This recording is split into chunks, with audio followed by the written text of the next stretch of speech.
नमस्कार दोस्तों, कैसे हो आप सारे लोग। आशा करते हैं हम जो जहाँ पर भी हैं अपने अपने कर्तव्य को सच्चाई के साथ और प्यार के साथ निभाने की जी तोड़ कोशिश किए जा रहे हैं, है ना।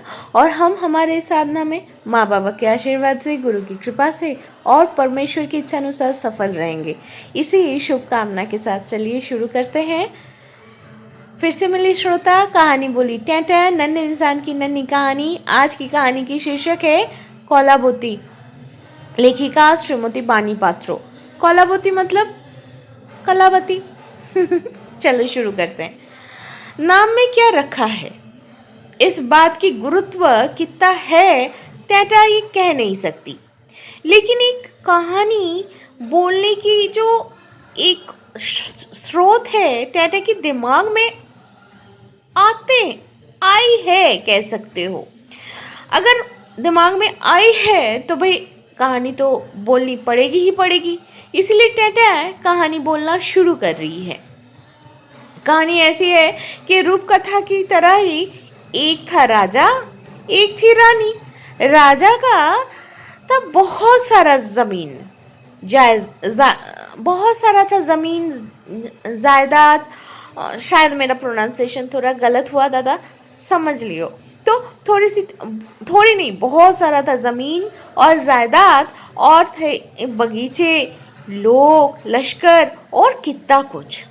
राजा रानी के 3 राजपुत्र भी थे, लेकिन कोई राजकुमारी नहीं थी। इसीलिए राजा रानी के मन में बहुत दुख था। तो राजा रानी मन के दुख से वन नहीं चले गए। राजा रानी अपने ही घर के, या बोल सकते हो कि अपने ही प्रासाद बोल तो नहीं, महल, अपने ही राजमहल के बगल में थोड़ा सा जमीन को अच्छे से घेर के एक सांस्कृतिक मंदिर का स्थापना कर दिए। सांस्कृतिक मंदिर जहाँ पर खिलते हुए कलियों की तरह नन्हे नन्हे से परियों के दल हर रोज नृत्य की शिक्षा के लिए आते थे। और वो ही देख के राजा रानी राजकुमारी ना होने की जो दुख है वो भूल के रहते थे। और अपने राजपुत्र को लेकर सुख दुख में दिन बिताते रहते थे। ऐसे ही दिन बीते जाए, चलते चलते राजा रानी की उम्र हो गई। और एक दिन सारी जमीन जायदाद रखकर धरती की माया त्याग कर परलोक चले गए। पृथ्वी की माया तो त्याग कर ली, लेकिन घर के मतलब महल के संलग्न जो घिरे हुए जमीन की बलय बनी थी, वहां पर उनकी आवक्ष मूर्ति रह गई। और उसके साथ साथ रह गई वही सांस्कृतिक मंदिर।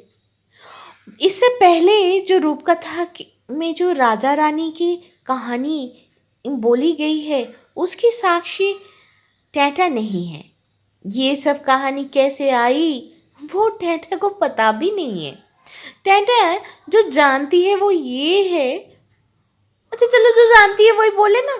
टैटा ये बोल रही है कि नन्हे इंसान की जो कहानी है, जो इससे पहले कई दिन से हम लोग छोटे छोटे पर्व में अंश में सुनते आ रहे हैं, उसी कहानी में याद करके देखो तो जरा। टैटा अपने बहुत बचपन में जब किराए के मकान में रहती थी, उसी समय टैटा की ठीक बाद जो बहन है, उससे छोटी जो बहन है, वो नृत्य सीखने के लिए वही मंदिर में नृत्य सीखने के लिए जाती थी।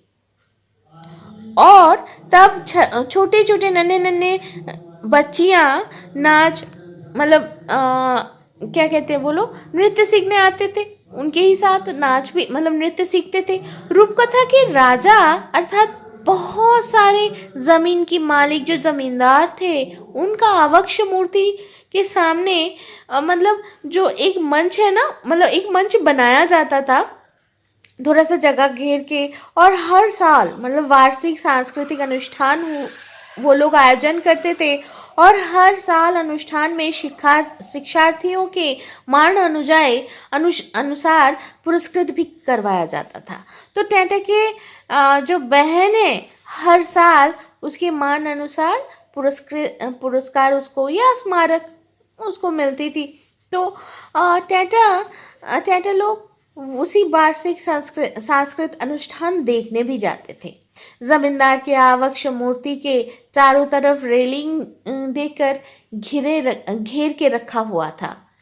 नन्ही सी दीदी टेंटे, वो जो पगड़ी पहना हुआ और बड़े से मूंछों वाला सफ़ेद पत्थर की जो मूर्ति है, वो जो जमींदार है उसकी जो आवक्ष मूर्ति है, उनके चारों तरफ उस रेलिंग को पकड़ के धीरे धीरे घूमती रहती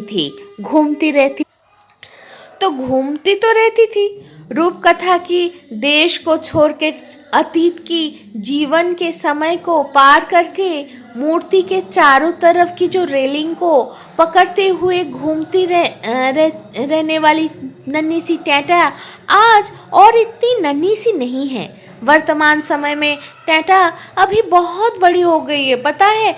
और अभी तो टेंटा की एक लड़की भी है एक बच्ची भी है, और उसकी नाम है अणु। एक दिन अणु के पिता और अणु की माँ मतलब टेंटा तीनों खाना खाने बैठ गए और खाते खाते गप्पे मारने लग गए बतियाते रहे।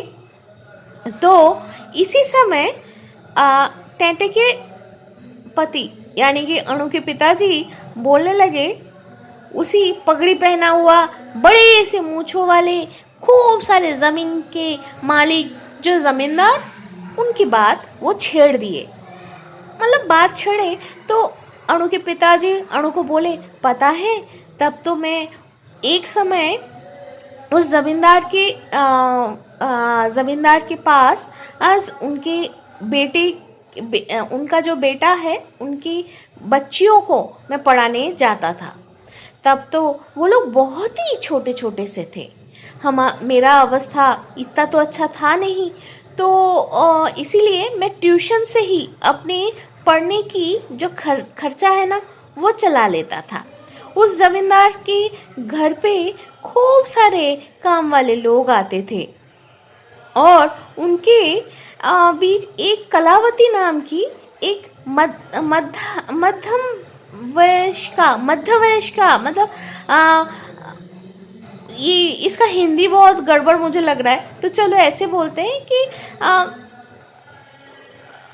ऐसे ही एक मतलब थोड़ा सा उम्र, बहुत ज़्यादा उम्र भी नहीं बहुत कम उम्र भी नहीं, ऐसे ही थोड़ा सा मध्यम वयस्क एक काम वाली जो दीदी थी, या दीदी बोलो मौसी बोलो जैसे भी बोलो, बांग्ला में हम लोग ऐसे इनको हम कभी कभी मौसी कहते हैं कभी कभी हम इनको चाची भी कहते हैं, तो चलो हम कहते हैं मौसी। तो ऐसी वाली जो मौसी है मतलब वो मौसी थी, तो उनका नाम क्या था, कलावती। तो कलावती थी, एक दिन वो उनकी जो बगीचा है ना वो साफ कर रही थी। साफ करते करते उनको कुछ मिला, तो बहुत दिनों तक वो जो भी चीज़ मिली थी वो मिट्टी में रहने के कारण उसका जो भी चमक था वो घट गया था। तो वो अच्छे से देखी तो कलावती को समझ में आ गई, भाई कलावती चाची को या बोलो मौसी को ये समझ में आ गई भाई कि ये तो अंगूठी है, लेकिन ये किस चीज़ की बनी हुई है उनको समझ में नहीं आई। वो सोचती रही कि ये सोना है या इमिटेशन है।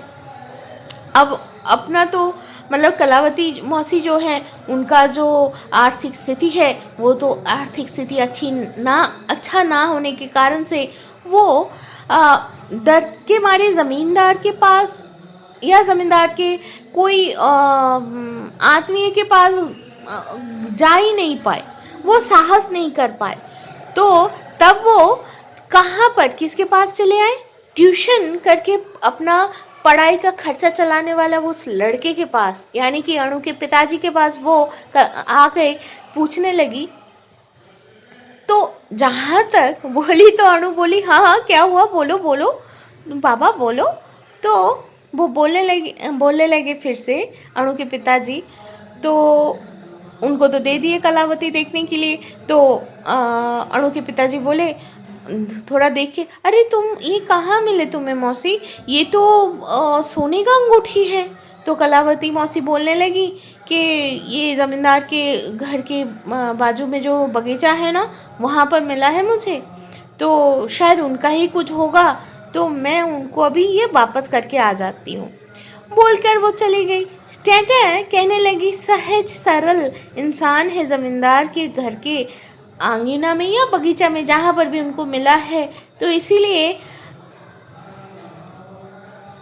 मिलने पर, मतलब कोई चीज़ अगर ऐसे ही आपको मिल जाए, रास्ते चलते अगर मिल जाता है, तो वो आपकी है। इस अधिकार को भी उन्होंने अपने पास रखा नहीं है।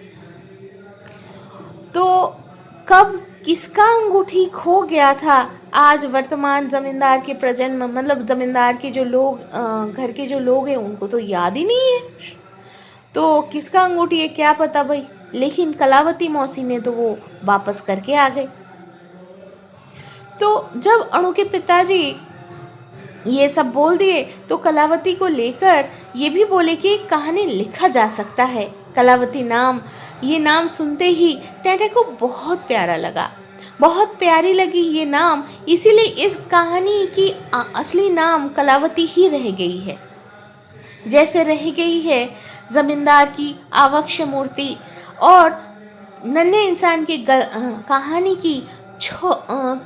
कहानी की वो नन्ही जो टेंटा है, वो जब अपने समय में, अपने बचपन में, जब वो स्कूल में जिस रास्ते से जाने के समय खड़े होकर बोलती थी, ये भी रह जाने वाला वही ज़मींदार का नाम है, वही रास्ता है, वही ज़मींदार के नाम से वो रास्ते का नाम है।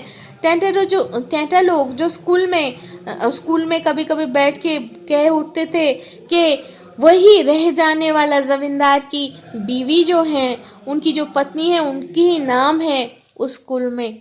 तो कभी कभी स्कूल से घर लौटने के समय रास्ते में टेंटा लोग चले जाते थे उनके ही नाम से रह जाने वाला तालाब के पास, जहाँ पर बहुत बचपन में टेंटा के पिताजी टेंटा लोगों को नहाने के लिए लेके जाते थे।